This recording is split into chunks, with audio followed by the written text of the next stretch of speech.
Hey, what is going on, everybody? It's your boy CJD bringing us a video, and today I'm bringing you guys a weapon review on No Time to Explain. This is my second review of it. This one's only going to be PVE. I will re-review this in PvP because I have gotten the Masterwork unlocked for this weapon. But for now, we're just going to talk about PvE. If you guys do enjoy this weapon review, hit that like button down below and subscribe if you are new. If you want to hear me go through and talk about the perks and go in depth, I have a previous weapon review of this gun, so you could go check that out. I will talk about the perks in that one, or I already did. So we're going to just talk about pros and cons, PvE. So let's get into it. First one I want to go over is it's full auto. I personally really like auto rifles, and having this pulse rifle be full auto, I feel like you can just find a target and just mow them down. It's very easy to use, very user friendly, which I kind of just repeated by saying it was easy to use. And I'll get into the different aspects where full auto can help in certain situations.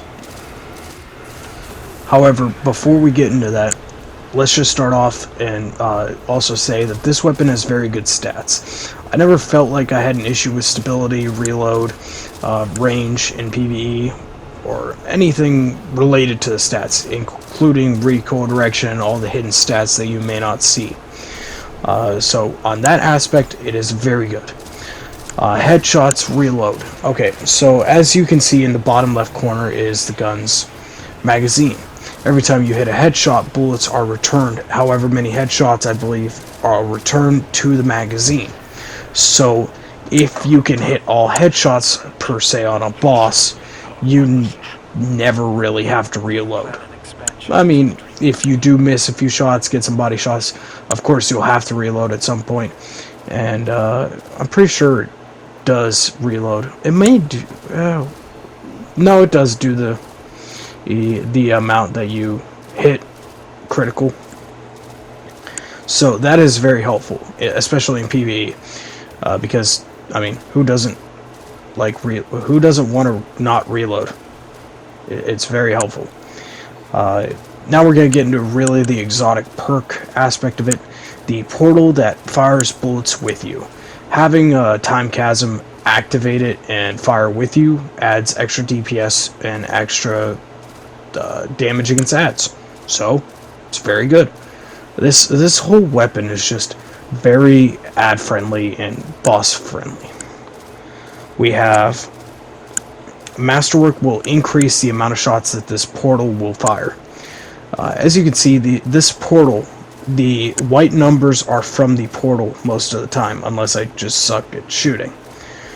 So you could see that this portal does a lot of damage over time, and that added on, which I haven't calculated this because that would take me a while, and I might do that actually, but the amount of damage from the portal added on to the amount of damage you do with the actual weapon really adds up. How much so? I'm not sure. That would take a lot of math, and I would need a calculator, and I might have one here. I'm lazy. Portal creates, what does that say? Portal creates more damage. I'm reading this off a piece of paper, so if I'm blind, my bad. But obviously, the portal firing bullets creates more damage. More damage equals more kills. More damage also means more DPS. In other words, very helpful. Now, what does full auto help with? I mentioned this earlier.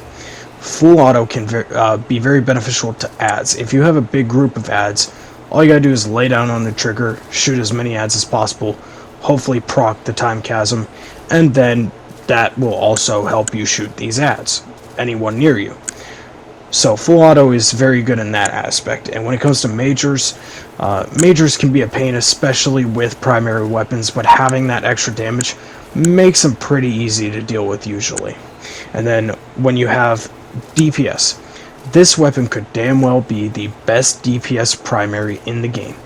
You can just constantly hit crits and mow bosses down like it's nothing, unless you died because you're stupid like me. Don't be me. I die a lot because I don't pay attention to what I'm doing half the time. But this weapon really does, with Time Chasm added onto the normal weapon damage, it does so much damage to bosses, to adds, to majors, whatever it is. It can help you mow down any enemy at any point in time in PvE. I honestly am probably going to use this during Deepstone Crypt, whenever my team can get together and actually do it. Now, we've seen a lot of weapons that are PvE friendly. Zalo Supercell in Destiny 1 was very PvE friendly with the Chain Lightning. So is the SMG that basically is Zalo 2.0. We've seen Thorn. Thorn is very decent in PvE. That is also very helpful. Monte Carlo's pretty good in PvE. Cerberus, that being a, or Cerberus, I don't really know how to pronounce that weapon, but that having multiple barrels can be very beneficial in PvE. You get it. There are a bunch of weapons that help a lot in PvE. None like this, though. This is a DPS monster and can mow through any adds at full auto. It is the perfect PvE weapon, in my opinion. Cons, I don't really have any. I love this weapon. I've been using this weapon in Campaign, and Strikes, and Gambit, and Crucible, and eventually the Raid. It is just 10 out of 10. Perfect. I'm going to keep using this weapon. I definitely recommend getting the Masterwork and using this weapon in PvE, and I'll talk about PvP later. So if you guys have enjoyed, hit that like button down below. I'll see you guys in the next one. I got one more video coming up I'm about to record and have out tomorrow, probably 2. So, peace. Guidance of Cyrus. You still have much to learn about the Hive. But yes,